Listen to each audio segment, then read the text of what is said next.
Hello everyone, welcome back to study funda. Welcome back to अंतिम पद series of study फंडा। देखिए, अंतिम पद को स्टार्ट हुए 13-14 दिन हो चुके हैं। ठीक है, बहुत सारे टॉपिक्स, डायमेंशंस, तरीका कैसे आप एक ऐसे आर्ग्यूमेंट रिपोर्ट को अप्रोच कर सकते हो, ये सारी चीजें हमने लिख ली है, हमने पढ़ लिया है, हमने समझ लिया है, डिस्कस कर लिया। नाउ आई होप कि अब आपको ये चीज समझ में आ गई होगी कि एक एस्से में एक इवैल्यूएटर क्या डिमांड करता है, एक रिपोर्ट में एक इवैल्यूएटर क्या डिमांड करता है, या फिर एक आर्ग्यूमेंट में एक इवैल्यूएटर क्या डिमांड करता है। ठीक है, तो अब हम लोग जब भी कंटेंट को पढ़ेंगे तो आई होप कि आपके आंसर्स में बहुत चेंजेस आए होंगे, सिग्निफिकेंट चेंजेस आए होंगे, इंप्रूवमेंट्स देखने को मिलेंगे, जिसमें आप अलग अलग डायमेंशन ये सब को कवर कर रहे हो, रिलेवेंट पॉइंट्स लिख रहे हो। ठीक है, बेसिक से चीजें, डेटा, एग्जाम्पल, एनेक्डोट, कोट, ये सारी चीजों के बारे में आपको प्रॉपर नॉलेज हो गया कि ये सारे लिखते कैसे हैं।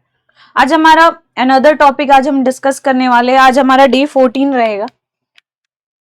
देखो, डे 14 में ये जो क्वेश्चन था कि the impact of video games on cognitive and emotional health. Video games पे पीवाईक्यू डायरेक्ट आ चुका है। ठीक है, इसलिए हमने कहीं ना कहीं इसको डिस्कस किया। आप में से बहुत लोग, आई होप कि पीवाईक्यूज भी अटेम्प्ट कर रहे होगे, घर में पीवाईक्यूज प्रैक्टिस कर रहे होगे। यहाँ पे पीवाईक्यू रिलेटेड टॉपिक को हमने यहाँ पे डायरेक्टली कवर किया है। ठीक है, अब ये आर्ग्यूमेंट है। आर्ग्यूमेंट में मैंने बताया है आपको कि आर्ग्यूमेंट का जो इंट्रोडक्शन होता है और आर्ग्यूमेंट का कंक्लूजन, ट्राई योर बेस्ट कि वो 30-35 वर्ड से ज्यादा नहीं जाए। 30-35 वर्ड से ज्यादा क्यों नहीं? 30-35 वर्ड से ज्यादा इसलिए नहीं क्योंकि आर्ग्यूमेंट में मेन एम्फोसिस जो आपने आर्ग्यूमेंट्स फॉर में जो पॉइंट लिखे या फिर आर्ग्यूमेंट्स अगेंस्ट में जो पॉइंट लिखे उस पे होता है। तो ऐसा नहीं हो कि आपको ऐसा कंटेंट जो एक अच्छा पॉइंट बन सकता था, आपने उसको इंट्रोडक्शन में ही लिख के वेस्ट कर दिया, एक कंक्लूजन में लिख के वेस्ट कर दिया। ट्राई योर बेस्ट कि वो जो बेस्ट पॉइंट होता है या अच्छा कंटेंट होता है वो आप सारे के सारे पॉइंट्स में लिखो। ठीक है, तो इस तरह से हम लोग डिस्कस करेंगे। सबसे पहले हम लोग देखते हैं इंट्रोडक्शन। देखो, इंट्रोडक्शन में ना क्या होता है कि इंट्रोडक्शन में दो चीजें आर्ग्यूमेंट में ध्यान देनी रहती है। पहला चीज तो ये रहता है कि जो भी हमारा क्वेश्चन है हम उसको हल्का सा इलैबोरेट करें, 1 line 1.5 line, more than enough. And उसी के नेक्स्ट पार्ट में हम बताएं कि इसके प्रोज एंड कॉन्स, या फिर दोनों जो डायमेंशन है, दोनों जो पहलू हैं जिसपे हम डिस्कस करने वाले, दोनों पहलू के बारे में हम बात करें कि डिबेट चल रहा है या इसके बेनिफिट्स और इसके साथ साथ कंसर्न्स भी हैं। तो आगे का जो हमारा कंटेंट है हमने उसका क्या कर दिया, लाइट दे दिया कि हाँ हम लोग इस डायरेक्शन में जाने वाले हैं, इस डायरेक्शन में हम आर्ग्यूमेंट को लिखने वाले हैं। तो आई सजेस्ट कि जब भी आप लोग आर्ग्यूमेंट लिखो तो इंट्रोडक्शन में 2 पार्ट लिखना। एक जो पहला सेंटेंस होगा उसमें आप बताना कीवर्ड्स, ठीक है, जो भी हमारा कंटेंट है वो क्या है। एंड सेकेंड पार्ट में लिखना कि इस पे डिबेट्स चल रहे हैं या इस पे डिस्कशंस चल रहे हैं। ठीक है, नाउ यहाँ पे अगर आप देखो तो इंट्रोडक्शन में लिखा हुआ है कि in recent years video games have grown from simple recreational tools to complex digital environments, engaging millions daily, and a closer examination reveals that video games have both significant benefits and drawbacks on cognitive and emotional health. तो मैंने क्या बोला कि मैंने starting में थोड़ा सा मैं कंटेक्स्ट दूंगी। जैसे यहाँ पे जब मैंने बोला है कि सिंपल रिक्रिएशनल टूल से अब कॉम्प्लेक्स डिजिटल इन्वायरमेंट्स, यानी कि एक टाइम पे हम लोग क्या करते थे, एक टाइम पे हम लोग खेलते थे मारियो, एक टाइम पे हम लोग लक्सर खेलते थे। मैं अपने चाइल्डहुड में अगर मुझे याद है लक्सर खेलते थे। कार रेसिंग भी जो थी उसमें बस गाड़ी चल रही है, गाड़ी टकरा रही है, गाड़ी फिर बन रही है। अब ऐसा सीन चेंज हो गया है। अब ऐसे गेम्स आ गए, फॉर एग्जांपल पबजी, जिसमें अलग अलग डायमेंशन है, आप रियल लाइफ टाइप के आप वहां पे जी रहे हो, आप पूरा का पूरा एनवायरमेंट को जी रहे हो। पबजी से पहले आया था IGI 2। ठीक है, फिर उसके बाद अभी और भी नए नए गेम्स आ चुके हैं, clash of clans and whatsoever, I don't remember much of them. But जब भी ये सब हो रहा है तो अब क्या हो रहा है कि पहले जो सिंपल सा मारियो था जिसमें वो चल रहा है, वो गिर रहा है, अब वो चीज लिमिटेड नहीं है। ठीक है, उस टाइम में वो बस एक ही डायरेक्शन में था। अब पूरा का पूरा एक लाइफ टाइप का आप उसमें जी रहे हो जब भी आप वीडियो गेम्स में चल रहे हो। तो वीडियो गेम्स कॉम्प्लेक्स हो चुके हैं और इसमें इन्वॉल्वमेंट भी अब बहुत बढ़ गया है। यूट्यूबर्स ये सबको अगर आप देखोगे ना तो बहुत सारे यूट्यूबर्स यानी कि गेमर्स जो है उन्होंने पूरा का पूरा अपना करियर वीडियो गेम्स के थ्रू बना लिया है। ठीक है, अलग अलग जगह पे कंपटीशन हो रहा है, प्रमोट किया जा रहा है वीडियो गेम्स का। तो अब ये सिनेरियो है। तो मैंने इसका कंटेक्स्ट इंट्रोडक्शन में फर्स्ट पार्ट में दे दिया और सेकंड पार्ट में बोला है कि इसका बेनिफिट और ड्रॉबैक दोनों होता है हमारे कॉग्निटिव एंड इमोशनल हेल्थ पे। ठीक है, मतलब इसमें एक चीज देखा होगा कि क्वेश्चन में जितने कीवर्ड्स थे ये सारे के सारे मेरे इंट्रोडक्शन में रिफ्लेक्ट हो रहे हैं।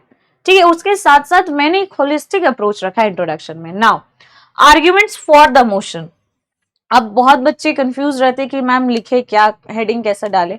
मैं सजेस्ट करूंगी आप ऐसे लिख सकते हो आर्ग्यूमेंट्स फॉर द मोशन, या फिर आप सिर्फ और सिर्फ आर्ग्यूमेंट्स फॉर लिख सकते हो, या फिर आप सिर्फ और सिर्फ फॉर और अगेंस्ट लिख सकते हो। ठीक है, कुछ भी लिखो अपने हिसाब से लिखो, अब जो आपको सही लगे वैसा लिखो, बट ट्राई योर बेस्ट कि लंबा चौड़ा एक हेडिंग मत प्रोवाइड कराना, चाहे यहाँ पे आर्ग्यूमेंट फॉर वाले पॉइंट पे या फिर जब भी आप सब हेडिंग दे रहे हो, हेडिंग या सब हेडिंग दोनों में से कोई भी लंबा चौड़ा मत देना, कंसाइज रखिएगा, प्रिसाइज रखिएगा, टू द कंटेक्स्ट एकदम प्रॉपर कंटेक्चुअल रखिएगा, ताकि ज्यादा उस पर दिमाग लगाने की जरूरत नहीं पड़े, ज्यादा पढ़ने पे एम्फेसिस नहीं करना पड़े। ठीक है, आर्ग्यूमेंट्स फॉर में पहला enhances problem solving skills, puzzles, planning, ठीक है, मेंटल एक्सरसाइज होता है, तो ये बहुत ही ज्यादा क्या करता है, हेल्प करता है। ठीक है, for example if we are playing chess, तो उसमें भी बहुत सारी स्ट्रैटेजीज, बहुत सारी प्लानिंग्स लगाने रहते हैं, सेम यहाँ पे वीडियो गेम्स के साथ हो रहा है। ठीक है, तो इसमें वीडियो गेम्स हमें बेनिफिट करता है। दूसरा, इंप्रूव्स अटेंशन एंड फोकस, ये भी एक पॉइंट है कि अटेंशन फोकस पूरा का पूरा आपका एनर्जी, 2 घंटा आप बैठ के एक जगह पे एक वीडियो गेम खेल सकते हो। ठीक है, ऑल्दो इसका एक डिमेरिट भी है कि आप 2 घंटा वीडियो गेम खेल सकते हो, बट वही 2 घंटा आप पढ़ाई में नहीं लगा सकते, बीच बीच में 5-5 मिनट का ब्रेक लोगे और वो ब्रेक में भी आप गेम ही खेल रहे हो। ठीक है, in fact I have seen my brother using some kind of powder on the screen, ताकि वो हाथ का फास्ट मूवमेंट हो, फिर वो साइड में क्लिप लगाता है, मैनी थिंग्स। ठीक है, तो उसके लिए फोकस तो है वो गेम में, बट उसके साथ साथ बहुत सारी चीजें भी हैं, ये सारे उसके डिमेरिट्स में हम लोग डिस्कस करने वाले।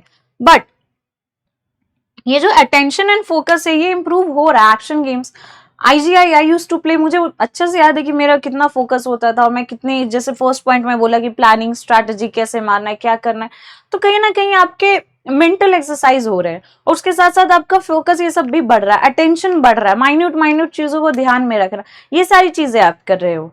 ठीक है, तो ये भी एक बेनिफिट हुआ। उसके बाद है boost working memory and cognitive flexibility. ठीक है, अब उसमें क्या होता है कि मान लो अगर मैं if I am talking about PUBG, ठीक है, मैं यहाँ से छोड़ के गई और फिर मुझे पता है कि मुझे कहाँ पे क्या सामान मिलेगा, मुझे क्या चीज कैसे करनी है, मुझे कहाँ पे जाना है, तो ये सारी चीजें मुझे रिकॉल रहती है, तो ये भी एक तरह का एक्सरसाइज हो रहा है आपके साथ। ठीक है, और उसके साथ साथ, ठीक है, नए नए चैलेंजेस को एडजस्ट करना, ये सारी चीजें जो है, तो उसमें वर्किंग मेमोरी और कॉग्निटिव फ्लेक्सिबिलिटी ये दोनों पे काम कर रहे हैं। Learning, multitasking, adapting to change, जैसे चेंज हुआ, अचानक से कोई मार रहा है, आप उसको रिटेलिएट कर रहे हो। ठीक है, तो ये सारी जो चीजें हो रही है ना, ये भी आपके लिए बहुत हेल्पफुल है। ठीक है, ये भी आपको कहीं ना कहीं एक्टिव बना रही है। फिर उसके बाद है बिल्ड्स इमोशनल रेजिलियंस। मान लो आप एक बार PUBG खेले, स्टार्टिंग में खेले, मर गए, दूसरी बार खेले, थोड़ा आगे गए, फिर मर गए। अब इसमें क्या हो रहा है ना कि आप जो हार है उसको एक्सेप्ट करो, ऐसा नहीं कि आप मरे और आपने फोन तोड़ दिया, नहीं, ऐसा नहीं होता। हार को आपने एक्सेप्ट किया। ठीक है, तो ये काइंड ऑफ स्पोर्ट्समैनशिप की तरह आप समझिए कि हार भी एक्सेप्ट की, फिर आप दोबारा खेलते हो, एक आपके अंदर एक जील डेवलप होती है कि हमें जीतना है, हमें जीतना है, हमें जीतना है। ठीक है, आगे तक जाना है और आगे तक जाना है, रैंक अपने हाई करने। ठीक है, तो ये सारी चीजें जो है ये डेवलप होती है जब आप वीडियो गेम्स खेलते हो। Next point is acts as a stress reliever. अब इसमें ये भी लिख सकते हो break from daily monotonous life.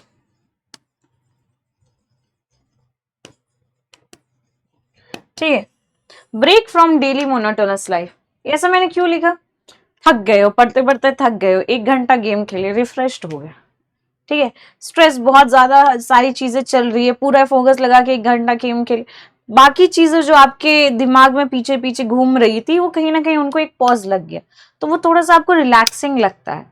ठीक है, एंड अभी के टाइम में जो बहुत ही ज्यादा इंडिविजुअल लाइफ हो गई है, जब पूरा दिन ऑफिस में जाता है या क्लासेस में जाता है, पढ़ाई में जाता है, लाइब्रेरी में जाता है, तो उसके बाद 1 घंटा का ब्रेक अगर और खुद से अगर ब्रेक लेना है तो video games are very good option. Mental exercise भी हो रही है, थोड़ा सा आपका स्ट्रेस भी रिलीज हो रहा है।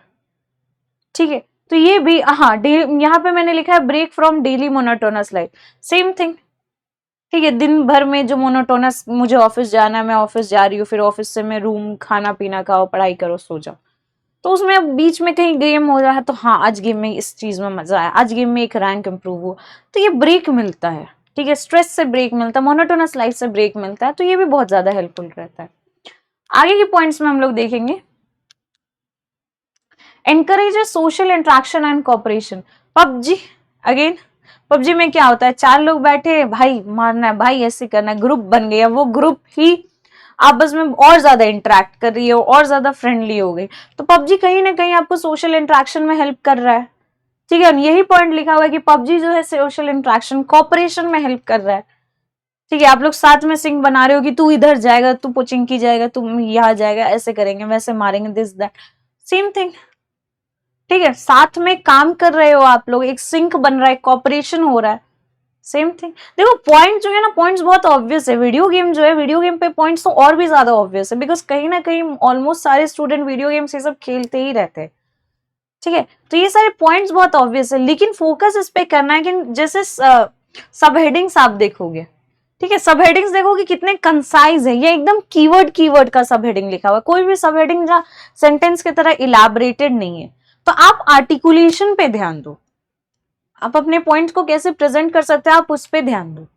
ठीक है, अब यहाँ पे लिखा हुआ है प्रमोट्स क्रिएटिविटी एंड इमेजिनेशन। हाँ, सही है, बिल्ड कर रहे हैं, डिजाइन कर रहे हैं, इनोवेट कर रहे हैं। ठीक है, एब्स्ट्रैक्ट थिंकिंग एंड इमेजिनेशन, एक कौन सा, शायद क्लैश ऑफ क्लैंस में ही है, जिसमें पूरा का पूरा आपको कासल ये सब पूरा का पूरा सेटअप ये सब बनाना पड़ता है, क्रिएटिविटी है वो। ठीक है, मैं आईजीआई खेलती थी, मैं एक जगह छुप के पहले उस जोन के सारे उनको मार देती थी, सायरन बजता था, कैमरा में मारा, सायरन बजा, या किसी एक इंसान को मारा, सायरन बजा, एक एक करके सारे लोग वहां पे आने लगते थे, मैं सबको सारे सोल्जर्स को मार देती थी। क्रिएटिव थिंकिंग है ना, नए नए तरीका खोज रही हूँ, यहाँ पे ऐसे करने का, यहाँ पे वैसे करने का, तो ये क्रिएटिव थिंकिंग है ना, ये भी हेल्प करेगा। और फिर उसके बाद है supports mental health interventions. Video games are increasingly being used in the therapeutic settings to treat condition जैसे एंजाइटी, डिप्रेशन, एडीएचडी। ठीक है, डिप्रेशन में क्या होता है कि आपको बाहर की दुनिया से मतलब ही नहीं, आप अपने दिमाग में 50 चीजें चल रही है, आप उसके बीच में घूम रहे हो। डिप्रेशन, वीडियो गेम्स में क्या होता है कि हाँ, अब आपको क्रिएटिव करने का मन कर रहा है, अब आपका सोशल इंटरेक्शन हो रहा है, अब थोड़ा सा आपको ब्रेक मिल रहा है, तो ये हो गया डिप्रेशन में। एडीएचडी में सेम चीज, जो चीज में हड़बड़ी रहती है, जल्दी करना, पेशेंस सीख रहे हो, थोड़ा सा ऑर्गेनाइजेशन सीख रहे हो, क्रिएटिविटी सीख रहे हो, तो ये सारी चीजों में वीडियो गेम्स को यूज किया जाए, and it is a fact. Western cultures में, वेस्टर्न कंट्रीज में आप जाके देख सकते हो, आप गूगल करो, आपको पता चल जाएगा किस तरह से अलग अलग गेम्स को यूज किया जाए, and it is a fact. ठीक है, तो ये भी कंटेक्स्ट हो सकता है कि थेराप्यूटिक ट्रीटमेंट में यूज हो रहा है, मेंटल हेल्थ इंटरवेंशंस में यूज हो रहा है। अब कोई एक इंसान है, किसी से बात नहीं कर रहा है, खा नहीं रहा है, अच्छे से नहीं है, रूम में बस बंद है, आप उसे एक वीडियो गेम दे दो। ठीक है, और वो भी ऐसा पबजी ये सब जैसा कि उसमें सोशल इंटरेक्शन पॉसिबल हो, अब देखो कि उसके थ्रू वो उस जोन से बाहर आ जाएगा अपने, समझ में? तो ये भी एक पॉइंट है।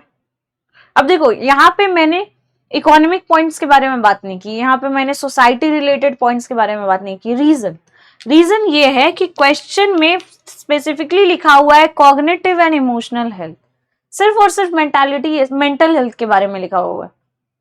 ठीक है, तो इसमें सोसाइटी, इकोनॉमिक एंगल, ये सबको अवॉइड करना। अगर मेरे कंटेंट ऐसे ही बन रहे हैं तो मैं ऐसे ही बना के लिखूंगी, वो सारे पॉइंट्स को अवॉइड करना। ठीक है, next, argument against the motion. सबसे पहला है risk of gaming addiction. Actually में ये चीज होता है, एंड पता है, आप बिलीव करना, बट आप बिलीव क्या करोगे, आप सबको पता ही है। ठीक है, everybody is of that generation जिसमें वीडियो गेम के प्रोज एंड कॉन्स क्या है, ये आपसे और मुझसे बेटर कोई नहीं जान सकता। कैंडी क्रश, छोटा सा गेम है, बस कैंडीज को मैच करना है, कैंडी क्रश एडिक्शन होता है। टेम्पल स्ट्रीट, ये सारी चीजों का एडिक्शन होता है। पबजी ये सब तो फिर भी एक बहुत ही ज्यादा क्रिएटिव एंड एनहांस्ड गेम्स है, बट इन सब में एडिक्शन होता है। तो सबसे बड़ा इशू है कि अगर मुझे अभी पढ़ाना है और मैं बच्चों को बोल रही हूँ भाई आधे घंटे बाद आना, और मैं उस टाइम में कैंडी क्रश में अपना लेवल एनहांस करने पे लगी हूँ, तो ये एडिक्शन हुआ ना, and that is what I am talking about. फिर उसके बाद है encouragement of aggressive behaviour. PUBG खेलते खेलते कितने लोग अपने दोस्तों को गाली देते हैं, भाई तुझे कुछ नहीं आता, भाई तू नहीं कर पा रहा, यार इसको निकालो टीम से, ये बेवकूफ है। ठीक है, तो और हाँ, अगर कोई स्टुपिडिटी कर दिया, for example my friends use to mock me because मेरा पबजी में रैंक हमेशा फॉल करता था। ठीक है, मोस्ट ऑफ द टाइम अगर मेरा भाई खेल रहा है मेरे फोन से तो रैंक राइज किया, फिर जब मैं खेलती थी तो मेरा रैंक फॉल करता था, तो मेरे फ्रेंड्स मुझे चिढ़ाते थे। बट ये कभी कभी बुलिंग के कंटेक्स्ट में करने लगते हैं लोग, किसी पबजी खेलना नहीं आता, ये हमारे साथ खेलता है, हरा देता है, दिस दैट। तो वो जो एक प्रेशर आप क्रिएट कर रहे हो ना उस इंसान पे, दैट इज कि एग्रेसिव बिहेवियर में स्पेसिफिकली, कि अगर कोई टीममेट है जिसकी वजह से आप वो मैच हार गए तो उसको सब मिलकर डांट रहे हैं, आप गुस्सा कर रहे हो, गंदी गंदी गालियां दे रहे हो। ऑल्दो गंदी गंदी गालियां देना अब कहीं ना कहीं एक बहुत ही कॉमन सोसाइटल नॉर्म बन गया, बट स्टिल एग्रेशन आप दिखा रहे हो कि भाई तुम्हें कुछ नहीं आता है, तुम बेवकूफ हो, दिस दैट। तो ये चीज, उसके साथ साथ disturb sleeping pattern, most important thing. रात में थक हार के आए, 3 घंटे 4 घंटे सोना है, 3 घंटे 4 घंटे मिला है गेम खेलने के लिए, क्या करना है, गेम खेलना है, नींद बाद में देखा जाएगा। कभी भी देखो, ऑनलाइन कंटेक्स्ट में, चाहे सोशल मीडिया के कंटेक्स्ट में आए, चाहे वीडियो गेम्स के कंटेक्स्ट में आए, चाहे मोबाइल फोन यूजर्स के कंटेक्स्ट में आए, सब में सेम चीज है कि डिस्टर्ब स्लीपिंग पैटर्न। ठीक है, उसके साथ साथ स्क्रीन जो रहता है, अगर आप बहुत ज्यादा स्क्रीन में इन्वॉल्व रहोगे तो भी आपका स्लीप साइकिल जो डिस्टर्ब होता है। ये सारी मेन रीजन है कि स्लीपिंग पैटर्न भी चेंज हो रहा है। चेंज क्या हो रहा है, बर्बाद हो रहा है। ठीक है, बर्बाद हो रहा है, इसको कहते हैं। एंड मेन रीजन क्यों, भाई 2 घंटा गेम खेलने में लग गया। ठीक है, next point, emotional instability and irritability. High competitive frustrating gaming environments may result in mood swing, anger outbursts, irritability. The pressure to win or perform well can also increase anxiety and emotional dependence on success within games. हाँ, ये चीज होता है। मैंने एक चीज देखा था, अपने फ्रेंड सर्कल में ही देखा था, आप लोगों ने भी देखा था, कि जब ये सारे क्लैश ऑफ क्लैंस ये सब वाले जो गेम्स आए थे ना, कॉल ऑफ ड्यूटी भी एक पता नहीं क्या है, तो उसमें जो परफॉर्म नहीं कर रहा है ना, तो उसको उस ग्रुप में कहीं ना कहीं सिक्लूडेड फील हो रहा है। तो अब उससे वो जील है ना कि मुझे अच्छा परफॉर्म करना है, मुझे भी इस ग्रुप का पार्ट बनना है, तो अब वो उस मेंटल प्रेशर में, अब उसे उस चीज को लेके एंजाइटी हो रही है। ठीक है, अब आए दिन आप न्यूज में देखोगे कि कोई बच्चा है जो अभी भी ऐसे बिहेव कर रहा है जैसे वो गेमिंग जोन के अंदर। यही चीज है, लेवल हाई नहीं हो रहा है, चिढ़ रहे हो, क्यों नहीं हो रहा है, क्यों नहीं हो रहा है यार, कैसे करे, क्या ट्रिक है। यूट्यूब पे 1-1 2-2 घंटे देख ले रहे हो, मैराथन देखने में प्रॉब्लम हो रहा है, लेकिन ये सारी वीडियोस में कि गेम में अपना लेवल कैसे इनहांस करे, इस पे अच्छे खासे लंबे लंबे वीडियो देख रहे हो। यही चीज है, क्यों देख रहे हो, क्योंकि प्रेशर आ रहा है किसी भी तरह उसमें जीतना, ईगो पे बात आ गई है, सेल्फ रेस्पेक्ट तक आप लोग ले जाते हो बातों को।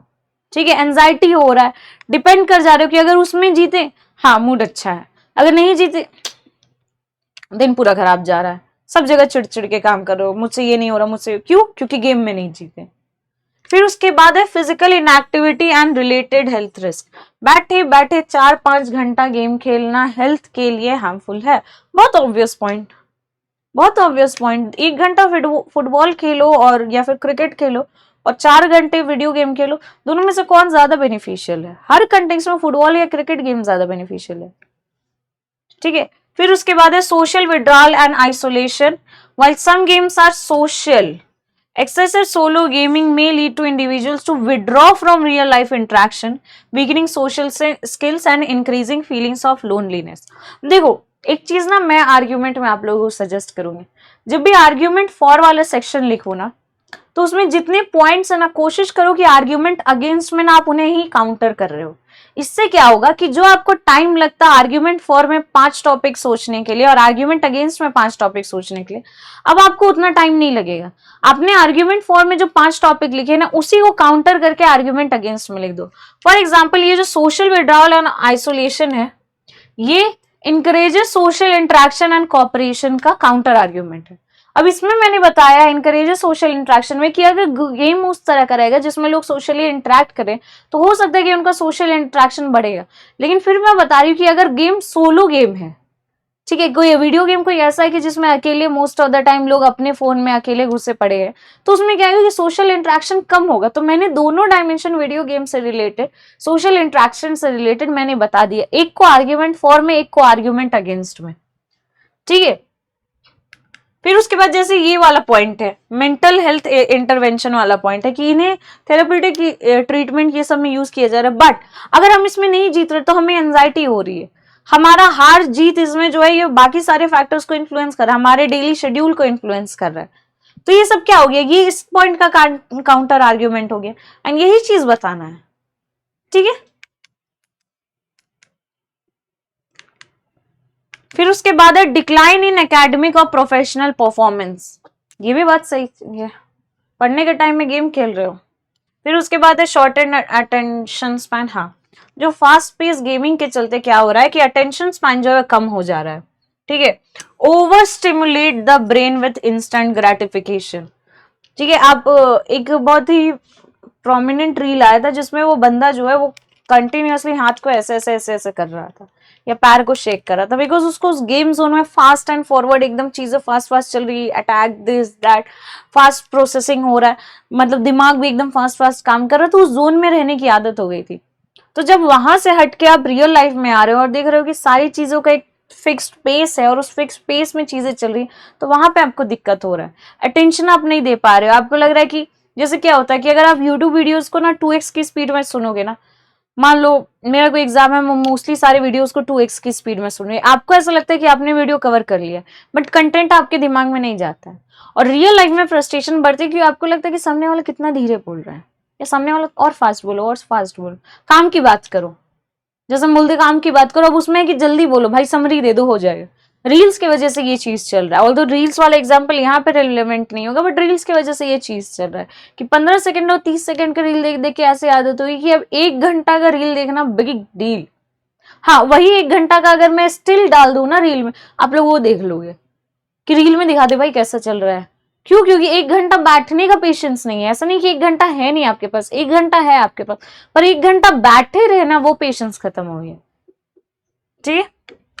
तो ये सारे पॉइंट्स आपने देखे, आपने ये नोटिस किया होगा कि कोई भी पॉइंट जो है नया पॉइंट नहीं था, कहीं ना कहीं आपको पता था, बट आर्टिकुलेशन पे काम किया गया, इसको प्रेजेंट कैसे करें उस पे काम किया गया, कीवर्ड्स जितने भी है उसको काम किया गया, ठीक है। आर्ग्यूमेंट अगेंस्ट में आप ये भी लिख सकते हो कि कैसे बहुत सारे लोग गेमिंग को ही अपना रियल लाइफ मानने लगते या रॉन्ग डिसीजंस लेते। फॉर एग्जांपल ब्लू व्हेल के कंटेक्स्ट में जब सुसाइड्स हो रहे थे, ठीक है, पोकेमॉन गो में अगर लोग पोकेमॉन को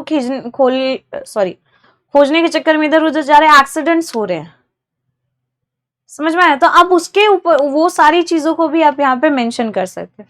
फिर उसके बाद video games are not inherently good और बैड, ठीक है, for cognitive and emotional health. उनका इम्पैक्ट जो है वो वेरी करेगा। इनहेरेंटली हम सीधे नहीं बोल सकते कि नहीं भाई खराब है, नहीं भाई अच्छा है। बहुत लोग हैं जो वीडियो गेम्स के थ्रू अपना करियर बनाए, गेमर्स, ठीक है। Their impact depends on how, why and how much they are played. thus एक बैलेंस अप्रोच चाहिए कि आप ना तो बहुत ज्यादा वीडियो गेम खेलिए, ना तो आप ऐसा भी नहीं कि पूरा वीडियो गेम का एंटी हो जाओ कि जब से आया पूरे के पूरे बच्चों लोग को बिगाड़ दिया। हमारे पेरेंट्स जो वो करते हैं कि तुम्हारा मोबाइल तोड़ देंगे, तुम्हारा गेम बंद करा देंगे, दिस दैट। बैलेंस्ड अप्रोच रखने की जरूरत है। एंड ये ध्यान में रखिएगा कि जब भी आर्ग्यूमेंट का कंक्लूजन रखिए, मेक श्योर कि वो बैलेंस्ड कंक्लूजन है, ठीक है। मेक श्योर कि वो एक दोनों साइड को बैलेंस करने की कोशिश कर रहा है, किसी के साइड भी इंक्लिनेशन नहीं हो रहा। और आर्ग्यूमेंट में टॉपिक वैसे ही दिए जाते हैं जिसका कंक्लूजन आप बैलेंस करके रखो, तो कंक्लूजन हमेशा बैलेंस होना चाहिए। इंक्लिनेशन ना तो इंट्रोडक्शन में होना चाहिए ना ही कंक्लूजन में होना चाहिए। So thank you so much guys, ये हमारा डे 14 का टॉपिक था। आई होप आप सबको समझ में आया होगा। आई होप आप देख रहे होंगे कि कैसे कीवर्ड्स को अपने आंसर में इनकलकेट करते हैं। D15 में हम लोग फिर से मिलेंगे अलग टॉपिक के साथ, ऐसे एक हम लोग डिस्कस करेंगे, ठीक है। तो डेली प्रैक्टिस करते रहिए, बहुत ही कम दिन बचा है एग्जाम में। Try to practice as much as possible, beat paper 1, beat paper 2, ठीक है। एंड ऑल द बेस्ट, ठीक है।